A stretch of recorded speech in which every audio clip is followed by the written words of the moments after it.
कहा जाता है कि रख हौसला वो मंजर भी आएगा, रख हौसला वो मंजर भी आएगा, प्यासे के पास चलकर समुंदर भी आएगा, थक हार कर मत बैठे मंजिल के मुसाफिर, मंजिल मिलेगा और मिलने का मजा भी आएगा, मिलने का मजा भी आएगा। तो चलिए दोस्तों, आज बहुत ही इंपॉर्टेंट टॉपिक को हम क्लियर करने वाले हैं और मेरा टॉपिक है सर्वांगसम और समरूप आकृतियां। सर्वांगसम और समरूप आकृतियां कौन सा टॉपिक है? सर्वांगसम और समरूप आकृति, यानी कि सिमिलर एंड कॉन्ग्रुएंस फिगर। ठीक, सबसे पहले हम समरूप पर बात करते हैं। समरूप, सिमिलर।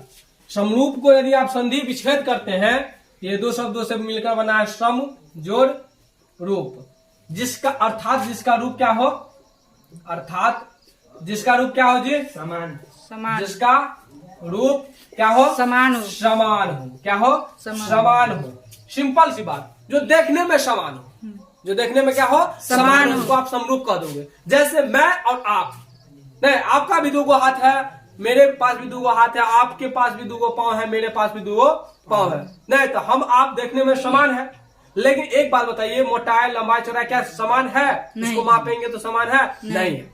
हो भी सकता है, नहीं भी हो सकता है। नहीं, तो ये नहीं है कि आपकी माप भी समान होना चाहिए, नहीं, आपकी आकृति समान है तो हम दोनों क्या है? समरूप है।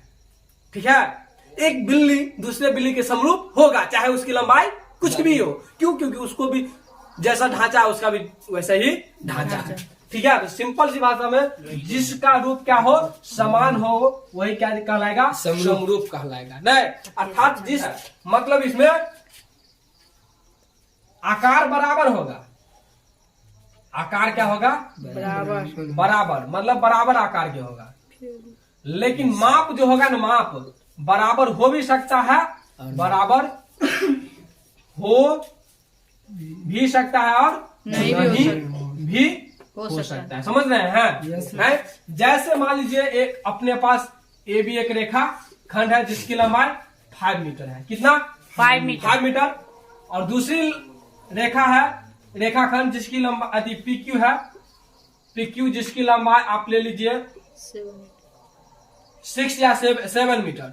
बताइए, ये भी जैसे देखने में ई है वैसे ही देखने में ये भी है, लेकिन दोनों की लंबाई बराबर है क्या? नहीं, दोनों की लंबाई बराबर नहीं है। तो क्या ये समरूप होगा कि नहीं होगा? तो हाँ सर, बिल्कुल होगा। क्यों? क्योंकि देखने में दोनों क्या है? बराबर है। तो दोनों आकृति जो होगा क्या होगा? समरूप होगा। नहीं, क्या होगा? सिमिलर फिगर होगा। एक बात बताइए, क्या ए वृत्त और दूसरा वृत्त ये है, क्या दोनों वृत्त समरूप होगा कि नहीं होगा? बिल्कुल होगा, दोनों वृत्त समरूप होगा। क्योंकि देखने में दोनों बराबर, चाहे इसकी त्रिज्या कुछ भी हो, इसकी त्रिज्या कुछ भी हो। अब आते हैं बात त्रिभुज पर, त्रिभुज की सर्वांग सम पर, किस पर? अधि समरूप पर। किसकी समरूप? त्रिभुज की समरूपता। त्रिभुज की समरूपता में क्या है? तो देखिए, त्रिभुज में क्या ये होता है? 3 गो कोण होता है, 3 गो भुजा हो जाता है, यानी 6 अंग होते हैं। त्रिभुज के कितने अंग होते हैं? 6 अंग होते हैं, 3 भुजा और 3 कोण। तो इसीलिए त्रिभुज की समरूपता के लिए नियम बनाया जाता है। त्रिभुज की समरूपता के लिए क्या बनाया गया है? नियम बनाया गया है। तो आपको कह देगा कोई त्रिभुज के समरूप होने के लिए नियम लिखे। ठीक है, 2 नंबर में कई बार क्वेश्चन पूछा जाता है कि कोई बहुभुज या कोई त्रिभुज समरूप होगा यदि उनके क्या हो? तो यदि उनके पहला में लिखिए 2 कंडीशन होना चाहिए अप्लाई। क्या कंडीशन? 2 कंडीशन। पहला कंडीशन, यदि उनकी संगत भुजा, उनकी क्या? पाती हो, संगत भुजा समानुपाती, और संगत कोण बराबर हो। संगत कोण क्या हो? बराबर हो। संगत कोण बराबर हो और संगत भुजा क्या हो? समानुपाती। इसको समझने के लिए आप सिंपल से एक उदाहरण लीजिए और समझिए। देखिए, ये दोनों त्रिभुज है, इसकी लंबाई कुछ भी हो सकती है, ए बी सी पी। संगत भुजा समानुपाती का मतलब क्या है? देखिए, संगत भुजा मतलब साथ वाला, मतलब इस त्रिभुज में बायां साइड के तो इस दूसरा त्रिभुज में भी बायां साइड के। पहला त्रिभुज में नीचा वाला तो दूसरे में भी नीचे वाला, इसमें भी इसमें दायां साइड वाला तो इसमें भी दायां साइड वाला। मतलब कहने का मतलब बात हुआ मेरा चेला कि AB का संगत भुजा क्या होगा? AB का संगत बताइए, AB का संगत क्या होगा? PQ। PQ, good. BC का संगत क्या होगा? QR। और AC का संगत क्या होगा? PR। कोई दिक्कत? संगत भुजा समझे?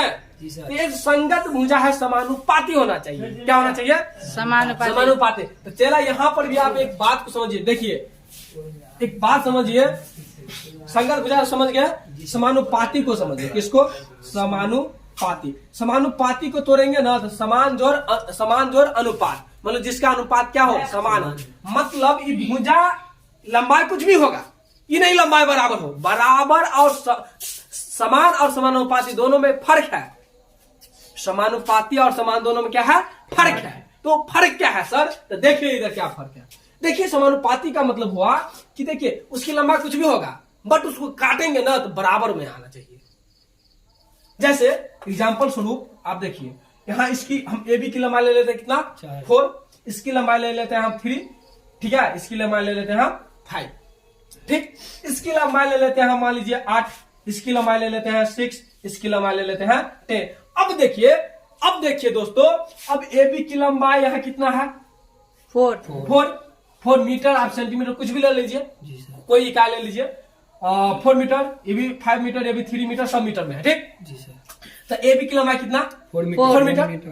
PQ की लंबाई कितना? 8 मीटर। अब बताइए दोनों बराबर है क्या? बराबर तो नहीं है। और समानुपात तो यहाँ बराबर रहता, ये भी 4 रहता तो हो जाता दोनों बराबर, तो यहाँ बराबर नहीं है। अब समानुपाती क्या उसको समझिए। देखिए समानुपाती मतलब समान अनुपात। तो AB को AB रखिए बटा PQ रखिए, PQ। तो AB की लंबाई कितना है? 4। PQ की लंबाई कितना है? 8। काटेंगे 4 का 4 दूना 8, 1 बटा कितना आ गया? 2 आ गया। 1 बटा कितना आ गया? 2। इसी प्रकार इसकी देखिए, इधर से बायां साइड लिए थे, इधर से बायां साइड लिए थे। अब नीचा वाला लेंगे तो इसमें भी नीचा वाला, मतलब संगत भुजा लेंगे। क्या लेंगे? संगत भुजा। अब भुजा संगत भुजा BC अपॉन क्या लेंगे? अब क्या लेंगे? BC upon QR। बोल सकते हैं BC अपॉन क्या लेंगे आपने लोग? QR। तो BC का मान कितना है? 3। QR का मान कितना है? 6। काटेंगे कितना होगा? 1/2। नहीं, ऐसे आप लीजिए क्या?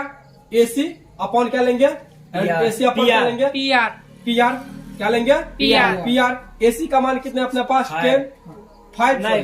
5। इसका मान कितना? 10। काटेंगे कितना होगा? 5 से कम 5 गुना 10, 1/2। अब देखिए यहाँ का जो इसका अनुपात जो आया है सब 1/2 आया है कि नहीं आया? तो ये अनुपात मतलब समानुपात मतलब इसका अनुपात की है संगत भुजा। अनुपात मतलब बटा या भाग, अनुपात मतलब बटा या भाग। तो हम क्या है? समानुपात, यानी कि अनुपात है क्या? समान। नहीं तो एक संगत भुजा ई, तो देखो एक संगत भुजा ई था तो दोनों का अनुपात किए हैं, बटा किए हैं, तो 1/2 आया है। फिर एक संगत भुजा क्या था? ई था, तो दोनों का अनुपात किया। अनुपात मतलब क्या किए? बट्टा किए। संगत भुजा का क्या हमने किया? बट्टा किया, समानुपात किया, तो हमको कितना है? 1/2 आया। इसी प्रकार से आप AC अपॉन क्या करेंगे? PR, यानी कि AC क्या है? इधर से दाया है, इधर से दाया लीजिए। संगत भुजा हो गया, संगत भुजा हो गया, उसका अनुपात करेंगे तो 1/2 आए। तो सबका अनुपात 1/2 आ रहा है, और वो भी संगत भुजा लिए थे ना। तो हम कह सकते हैं यहाँ पर कि संगत भुजा क्या है? समानुपाती है। यदि वहाँ 1/2 न आकर के चला 1/3 आता, क्या संगत भुजा समानुपाती नहीं होता। समझ पा रहे हैं? कोई दिक्कत किसी को? क्लियर? आगे बढ़े। तो यही होता है संगत भुजा क्या होनी चाहिए? समानुपाती होनी चाहिए। और दूसरी जो बात है चेला, वो दूसरी बात है संगत कोण बराबर होनी चाहिए। संगत कोण बराबर का मतलब है, संगत मतलब ये बताए कि इधर से जो कोण रहेगा उधर से वही कोण। इधर से ऊपर वाला लेंगे A, इधर से ऊपर वाला लेंगे P, इधर से दाएं वाला लेंगे, बाएं वाला लेंगे B, तो इधर से भी बाएं वाला Q, इधर से लेंगे हम C, तो इधर से हो जाएगा क्या? R। मतलब A कोण है 50 डिग्री, तो A भी कितना होना चाहिए? 50 होना चाहिए। ये 60 है, भी 60, 70 कुछ भी होगा, समझे? ये 50, ये 50, ये 60, ये 60 हो गया। तो 50, 60 कितना हो गया? 110। तो ई कोण कितना होगा? 70 होगा। तभी तो तीनों का सम 180 डिग्री होगा ना, कितना होगा 70 होगा। तो संगत कोण बराबर होना चाहिए तभी त्रिभुज समरूप होगा, नहीं तो नहीं होगा। तो इसीलिए क्लास 10th में आप लोग थ्योरम नंबर 5, 4, 6 इस प्रकार से आप देखोगे तो इसी समरूपता पर बनाया गया थ्योरम है, और जो कि 5 नंबर में पूछा जाता है। थ्योरम का कथन कुछ इस प्रकार से है कि जिस संगत भुजा समानुपाती हो तो वह त्रिभुज क्या होते हैं, समरूप होते हैं। संगत कोण बराबर हो तो त्रिभुज क्या होते हैं, समरूप। तो संगत कोण बराबर, तो कोण ना, कोण को इंग्लिश में क्या कहा जाता है, एंगल, इसलिए इसको ए समरूपता कहा जाता है। समझ पा रहे हैं। संगत भुजा समानुपाती, भुजा को इंग्लिश में क्या कहा जाता है, साइड, क्या कहा जाता है, साइड, इसलिए साइड समरूपता इसको कहा जाता है। कोई दिक्कत नहीं। तो इसके लिए कसौटी आता है, थ्योरम के रूप में है, आपको उसको हम लोग पढ़े हैं, तैयारी किए हैं, ठीक है। तो इस प्रकार से तो समरूप वाला बात समझे जी सर। समरूप में कोई दिक्कत न सर। पूछ देता है 2 नंबर में कि त्रिभुज की समरूपता होने की कसौटी लिखे, तो ये दोनों लिख देंगे जी सर।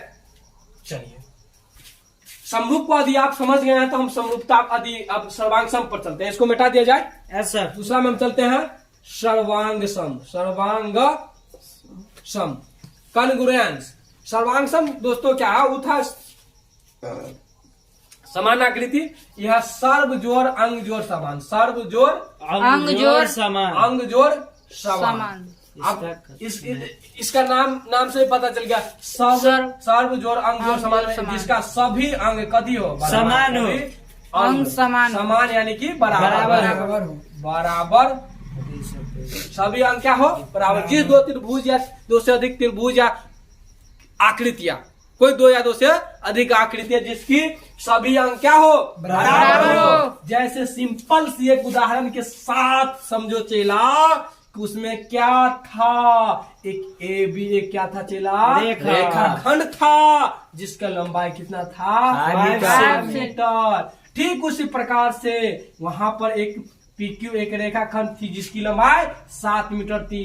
तो यहाँ पर देखिए, देखने में समान है जी सर, लेकिन इसकी लंबाई बराबर नहीं है, यानी कि सब अंग बराबर हुआ नहीं हुआ, तो इसलिए सर्वांग सम नहीं है। तो इसीलिए इसमें कहा जाता है सर्वांग सम वही आकृति होगा जिसका आकार प्लस माप दोनों क्या हो, बराबर हो। दोनों क्या हो चला, बराबर हो, इक्वल हो, दोनों क्या हो, इक्वल हो। तो जिस आकृति की आकार और माप दोनों क्या हो, बराबर हो। आप समरूप में देखे थे चेला कि आकृति का माप बराबर हो न हो, इससे मतलब नहीं है, खाली आकृति बराबर होनी चाहिए, समरूप होगा। लेकिन सर्वांग सम में आकृति भी सेम होना चाहिए और माप भी क्या होना चाहिए, सेम होना चाहिए। इसलिए दोनों समरूप सर्वांग सम नहीं होगा। वो समझ पा रहे हैं जी सर। अच्छा, इस सर्वांग सम होगा चेला कब, जब हम PQ को कर दे कितना के बराबर, 5 मीटर। नहीं, चलिए यहाँ एक हम क्या ले लेते हैं, वृत्त लेते हैं, सर्किल लेते हैं। सर्किल की लंबाई आज इसकी आर समझ लीजिए 3 मीटर। कितना मीटर, 3 मीटर। ऐसे दूसरा एक सर्किल लेते हैं, इसका आर है 3 मीटर। अब बताइए तीनों सर्वांग सम होगा कि नहीं होगा जी सर, तो बिल्कुल होगा। लेकिन यहीं पर इसका आर रहता 5 मीटर तो होता नहीं। इसीलिए ऑब्जेक्टिव में तुमसे पूछ देता क्लास 10th में कि 2 त्रिभुज आपस में या 2 वृत्त आपस में सर्वांग सम होते हैं यदि उसके क्या डॉट तो उसके क्या त्रिज्या क्या हो, बराबर हो। 2 वृत्त सर्वांग सम होंगे यदि उनके वृत्त क्या उनकी त्रिज्या क्या हो, बराबर हो। समझ पा रहे हैं? Yes sir. अच्छा, एक आप बात बताइए। एक अपने पास आप समझ, पहले ले लीजिए आयत, ले लीजिए अपने पास क्या है, आयत। ABCD अपने पास क्या है, आयत। इसकी लंबाई आपको समझ, लंबाई ले लीजिए 5 मीटर, चौड़ाई ले लीजिए आप 3 मीटर, ठीक है। अब दूसरा हम आकृति ले लिए, एक आयत PQRS, इसकी लंबाई हम ले लिए तुमको 6 मीटर, इसकी चौड़ाई ले लिए 2 मीटर। कितना मीटर, 2 मीटर। बताइए दोनों सर्वांग सम होगा, नहीं होगा। इस सर्वांग सम होता कब, जब इसकी लंबाई चौड़ाई दोनों बराबर रहता तब, ठीक है। दूगो अब हम एक वर्ग लेते हैं, क्या है अपने पास, वर्ग। वर्ग की आप विशेषता जानते हैं, वर्ग की विशेषता क्या होता है चला, वर्ग की विशेषण दूगो वर्ग सर्वांग सम होंगे कब? जब उनके भुजा क्या हो? बराबर। दूगो वर्ग सर्वांग सम होंगे कब? जब उनकी भुजा क्या हो? बराबर। समझ पा रहे हैं? Yes sir. अब एक बात आप लोग से क्वेश्चन करते हैं, आप लोग बताइए, तब हम समझ जाएंगे। अच्छा एक बताइए, क्या आप सभी लोग जी आता है तो कमेंट कीजिए, नहीं आता है तो नो कीजिए। क्या सभी समरूप आकृति सर्वांग सम हो सकता है? हो सकता है?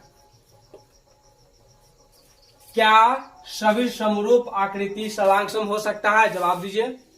हो सकता है या नहीं हो सकता है? नहीं हो सकता। नहीं हो सकता। हाँ? बोलिए। नहीं हो सकता। नहीं हो सकता। क्यों नहीं हो सकता? क्योंकि क्यों नहीं हो सकता? आप लोग पहले बताइए।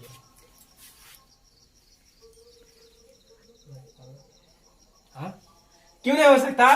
क्योंकि सर्वांग सम होने के लिए माप और आकृति दोनों क्या होना चाहिए? सेम होना चाहिए। लेकिन समरूप होने के लिए माप बराबर होगा तैयो होगा, नहीं होगा तैयो। तो ये मतलब समरूप तो नहीं था, फिर भी हो गया।